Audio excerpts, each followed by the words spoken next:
uh, every one of us must have a vision for our own life too.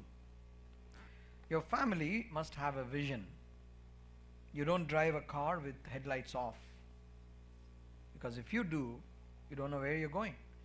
You could land in a ditch, you could get into an accident. So there are so many dangers if there is no light in front of us. So life is not just waking up in the morning, going to work, earning money, coming back, having some entertainment, going back to sleep, waking up. That's not where it is. Our life must have a goal. You must have a vision. You reach the goal based on a vision. So when you set certain standards for your life, you have to be very strict about it. You have to go and follow the vision that God has given to you. So first question I want to repeat again. Last week we saw this. I want to repeat that question again. How many of you have a vision for your own families? Yeah. How many of you have a vision for your own life? It's not just earning money in life, but what is more important is, what is the vision for your life? What is the vision for the church? Yeah. So what vision does is, it is born out of a burden. We saw this. Vision is always born out of a burden that you have. What is a burden? You see something and you have a compassion on that. You see some need there, and God has put you in a place where you could do that, and probably you don't have the resources. Please also understand the logistics. You don't help somebody because you have something to give. You also probably are at a lower standard, but God gives you that vision. God gives you and says, you should be able to do that. And you ask these questions and say, what can I do? Well, I don't have anything. I don't have anything. How can I do that? So when God gives a vision, please remember this and register this in your mind. When God gives a vision, He will also give the provision. When God gives the vision, He also gives the provision. What does it mean? If God is calling you to do something, He will also qualify you. God doesn't qualify, doesn't call the qualified. You get it? God doesn't call the qualified. If God had to pick Jesus had to pick up the disciples, He should have gone to Harvard, He should have gone to Yale, He should have gone to these universities where there are excellent people who study and get degrees. But Jesus went to the seashore. He went to the IRS office where there was one guy who was not respected by people. Those days the tax collectors were not respected people. Zacchaeus is one person. And you see, he went to uneducated people. Acts chapter 4 tells they were all uneducated, illiterate, unschooled people. What did Jesus do? He picked up those people. And today, if Peter stands before us, see, let's take the degrees. You are masters here in the United States, right? You got masters. Peter, maybe second class failed. Second grade failed. Put these two degrees together and ask people, who is great? You know what people say? And Peter, man. Really? Yeah. Peter. Masters in engineering, masters in, maybe medical or law, master's degree. Second class fail. Or maybe didn't even go to school. But we have to stand before that man and say, salute. Hey, Peter. How? God doesn't call the qualified. But who He calls, He will qualify. And therefore, God tells us that when we have that burden and when we have that compassion, then God will use us to do something way beyond. I want you to understand one thing. You see a blind man? A blind man's world is limited by what? How much he can hear or how much he can touch. What is one thing he lacks? He doesn't have the eyes. So you tell him the colors, the power of the eyes. There's no instrument in the world today, even today, which can replicate the scientific strength and quality what our eye can do. Our eye. Our eye has so much, so many nuances. It can see differences, and it can be, it can observe, and it can distinguish between so many different colors, hues, contrasts, that there's no technology that it can do that. I heard somebody tell this. You know, in the eye you have something called rods and cones. Heard about that? Retina, rods and cones, right? There's rods and cones. You know, to replicate one eye, it seems you need 1430 transmitters to equate the rods and cones in your eye. So now you see a blind man. So his life is restricted by how much? Only how much he can touch. There is another person called an ignorant man. An ignorant person's world is limited by his knowledge. He doesn't know much. So whatever he knows is what his world is. You get it? A blind man's world is limited by touch. An ignorant man's is limited by his knowledge. But a person who's visionary, his world is no limits because there is a vision. It takes him beyond. Sometimes you see and look at people and say, how could that person achieve so much? How could that person achieve so much? Sit down and talk to that person. He'll tell you, there was something that was burning inside me and I had to do something about it. Great achievers have been great visionaries. Not only that, please understand this. There's a great man called George Barna. How many of you have heard of George Barna? George Barna is a person known for doing, interviews, and for one particular topic he does some thousands and hundreds of thousands of interviews. George Barna is his name. So George Barna said this: a clear mental image of a preferable future imparted by God to his chosen servants based upon an accurate understanding of God, self and circumstances. This is the definition that George Barna gave. You know what he says? A clear mental image of a preferable future imparted by God to his chosen servants based upon an accurate understanding of God, not situations. Accurate understanding of God, self and circumstances. You get it? See, you need to understand what kind of a big God you got. You need to understand how small you are, and you need to understand how big things God can do through us. That's what George Barna said. You must have when you have a vision, you will have a perfect, clear picture what the final product has to be. Have you seen some people? They have their product in their mind and they're trying to get it designed by some computer engineers. So there is a little deviation. There's a little deviation. You know what this guy says? No. That's not what I want. That's not what I want. Take the CAD, computer, aided design. You remember that? CAD and computers, you do that. What does it do? You have a mental picture about how to get this diagram, and then you go write the codes. When you write the codes, even if a small mistake is there, the design will not be according to what is in your brain. Because if this small, okay, how many of you have fixed the furniture? US, you have all these, assembly parts, right? So sometimes, how many of you said, I don't want to read the instruction manual, and then you start doing it and suddenly say, you get stuck and say, I think there's one more screw which is missing. Or maybe one screw was added extra, or maybe, this is kind of a flipped other side.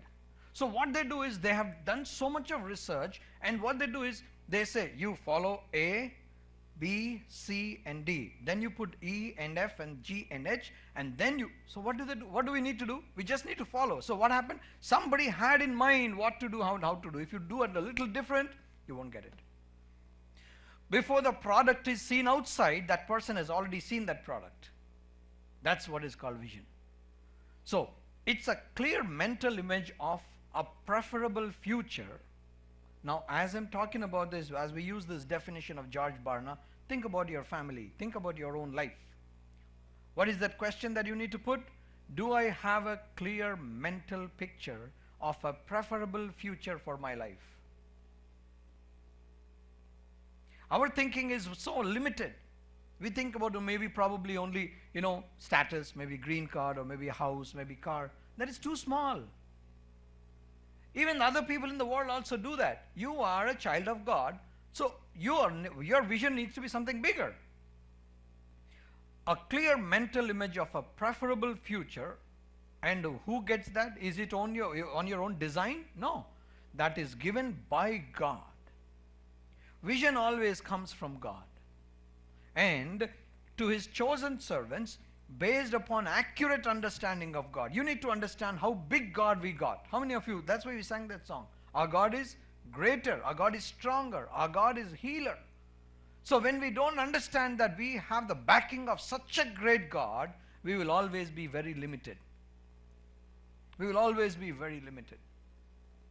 We have a great God. We understand how small we are. And we also understand circumstances. There's no money in my hand. But God says, go, do this project. I start using logic and say, how is it possible?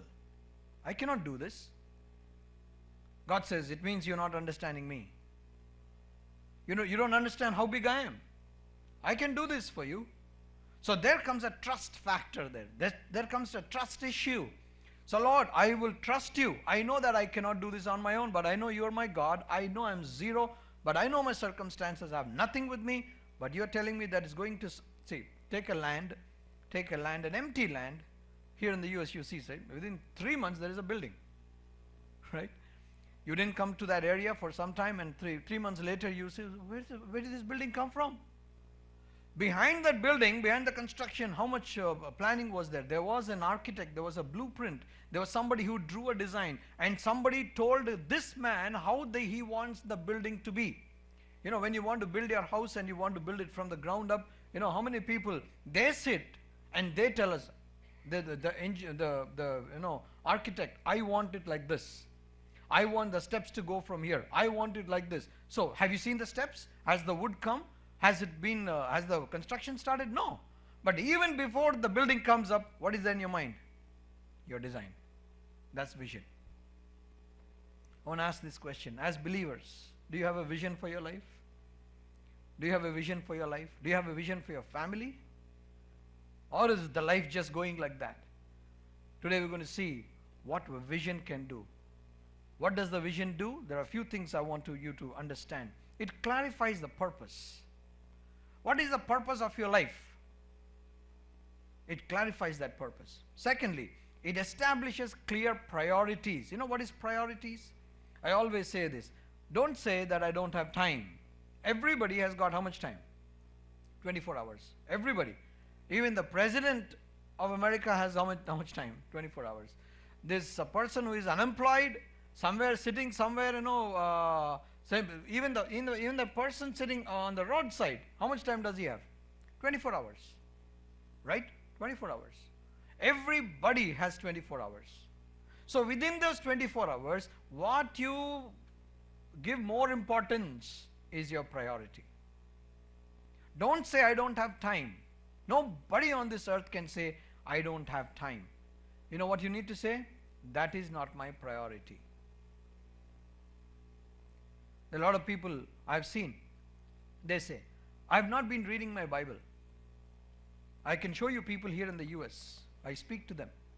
They say, I didn't have time to read my Bible the whole week. You know what they do? I want to ask you this question. Because when we see some people living some standards, we need to learn from them. You know what they do? They take off from work just to compensate for their spiritual time that they lost. How many times did you apply leave just to read the Bible? Do we? No? What a challenge it is. People apply the leave from their workplace just to spend time with the Word of God and prayer. Wow. What does it mean? They have priorities. They have priorities. Okay, I was slow on this, I was less on this, I want to compensate this. When you take your car for repair, yeah, you say to the mechanic and say, please can you top up the fluids? Can you top up the fluids? What happens? There is some oil which is less. So he will take a little bit and then bring it to the optimum. How about a spiritual life?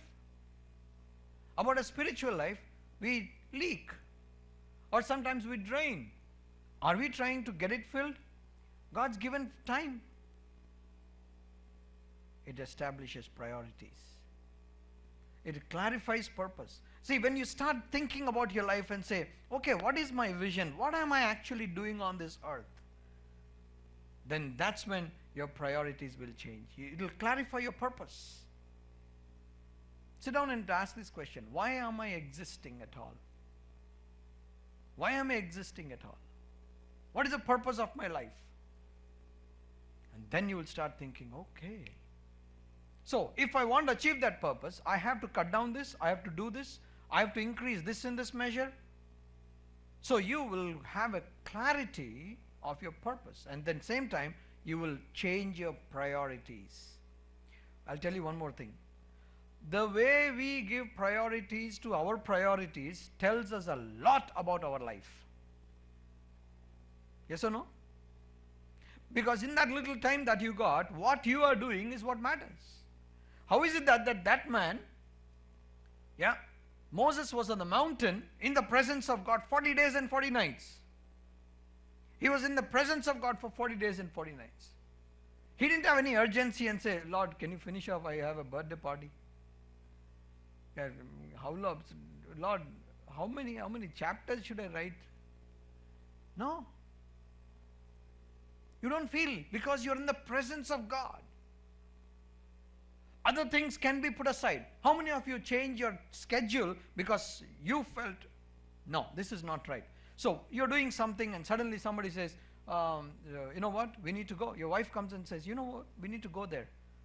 How many times have you said, hold on, I think this is more important, we can postpone that? Have you done that? That shows priority. Where your priorities are, that's where your heart is. And therefore, number 3, when you set priorities, you will try to achieve that and set some standards of excellence. You will work towards that. You work towards that. Have you heard about Jack of all trades, master of none? Right? So, having been in a Kendriya Vidyalaya school, this was always a problem for us. They will teach us every game. But our PET teacher used to say, hey, you want to play every game, it's okay, but concentrate on one. Concentrate on one. You should be known for this. I want to tell you an example. I was sharing with somebody and I said this. You know, in the church we can do so much of ministry, and I've seen people who have done their ministry all their life, and and how their name changes. You know how their name changes? For example, you say, hey, do you know Brother Devdanam? Do you know Brother Devdanam? So you say, which Devdanam? So they'll say, Tabla Devdanam. Is his name Tabla Devdanam? Tell me, is his name Tabla Devdanam? No. He is known for the work that he does. Do you know that Joseph? Which Joseph? Which Joseph? Or Bulletin Joseph. You call him by the work that he does. What does it mean? The whole church has understood what you are doing. You can't be doing things on your own unless you have that vision. It clarifies your purpose. It sets up priorities. And because of that, you will try to achieve success through excellence. And then the fourth thing that you do is it inspires expectations. So you will try to do better on your own for the next time. I want to do much better. Because that's your goal. That's your vision. So the fifth thing that is, you have commitment. You motivate commitment. See, somebody who has a vision, nobody has to wake him up and say, hey, last time you said you will do this, wake up. No, you don't have to do that. It motivates commitment. You are self-motivated. I have to achieve this. Right? How many of you remember when you were growing up in your school days that you had a big problem going for running in the morning, 5 o'clock, going for jogging. So you had another friend who used to come and knock at your door and say, hey, we'll go for running tomorrow onwards. So he'll come to your house and knock the door, and then you wake up and go. How many times did you go and wake him up? So if he goes on coming in every day and waking up, someday he'll say, man, he's not interested, What if you wake him up and say, go, hey, why are you sleeping, man? Get up, let's go. To achieve a success, there has to be a discipline, there has to be hard work. And that is through motivation of commitment. Then, sixthly, it maximizes productivity. Maximizes productivity. See, the products that we see, electronics that we see today, how many years of research was done? This morning, how many of you heard the news that they tried to send what, satellite something to the surface of the sun this morning? I met one boy in Boston. He's from Vijayanagaram. He works with MIT. He works in MIT. He is a PhD student, and he was creating a product for NASA, and this product is going to be a part of the spacecraft which is going to be launched in 2020 to go to Mars. You understand what I'm saying? Yeah, he's a Telugu guy. He is working in MIT. He is working on a product which will be put in the spacecraft, and this spacecraft will be going to the Mars in 2020. I met him in 2016. Why do you spend 4 years, man? Are you crazy? He says, I know the value. I know the value. Dedication, commitment. You know, you have that, the productivity, the products that we see today outside. What is the use of those products? You can do so much through those electronic products that you have. These days, kids can't eat even without the iPads and iPhones. Yes or no? There's so much of technology which has improved. So therefore, it maximizes productivity. Then it fuels passion. You become a contagious person. See, there are some people who you see, I think, your parents said this all the time when you were growing up. Try to make friendship with what? First ranker. Make friendship with a fellow who is a first ranker. Why? Because if he does good, you will be in his circle and you will become like him, or maybe you will try to understand his principles or understand his schedule. So, ninthly, it provides focus for reaching your fullest potential. Vision can take you much beyond your capacity. It can take you much beyond your capacity. Take George Muller. Have you heard about George Muller? George Muller, he was in England, and this man used to feed 3,000 orphans, 1,500 boys and 1,500 girls in three-story buildings, and every day, every meal, 3,000 orphans he used to feed. How much money do you need? You must be a millionaire, right? He didn't own anything. How? The vision can take us much, much beyond. And that's what we understand. We are going to study some principles from second chapter of Nehemiah to understand what this vision can do for us from this principle. We understand the story that Nehemiah came to know that the walls were burnt, walls were broken, the gates were burnt, and because of that they were in shame and disrepute. So Nehemiah asked Hananiah and said, what's the story with our people? And he said, we are in great disgrace. We are insulted by people. People are mocking at us and say, hey, your walls are broken, your gates are burnt. What kind of people you are? See what happened to your life. 100 years ago, it was a different story. We had a beautiful building in the temple. The temple was there, and a great, great country and with a great heritage. And today, it's an insult and disgrace. Man living in the palace had that burden. He had never seen Jerusalem. But he said, my people are in disgrace, so I want to do something for them. Think about Moses. Moses was in the palace. He realized he's one of the Hebrews, and he saw people being suffering on the ground, his own people. What do you think Moses did? He could have easily sat down and back in the palace and say, Lord, I will pray to you, help these fellows. He didn't do that. He said, I want to become one of them. He went and even killed an Egyptian. Why? Maybe his method was wrong, but he had that passion and said, I want to be a liberator for these people. I want to get these people out of slavery. It kicked back. He had a backlash. He had to run away from the country. But what do you think God did? He raised him up after 40 years. He brought him back to the same country and said, now you're ready, Moses. He took the people out of the land of Egypt. He walked through the Red Sea. He took his staff, he showed it to the waters, and the waters parted.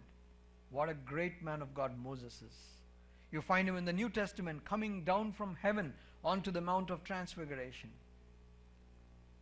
Wonderful man of God. Who was he? He was a murderer. He was a vagabond. What happened to this man?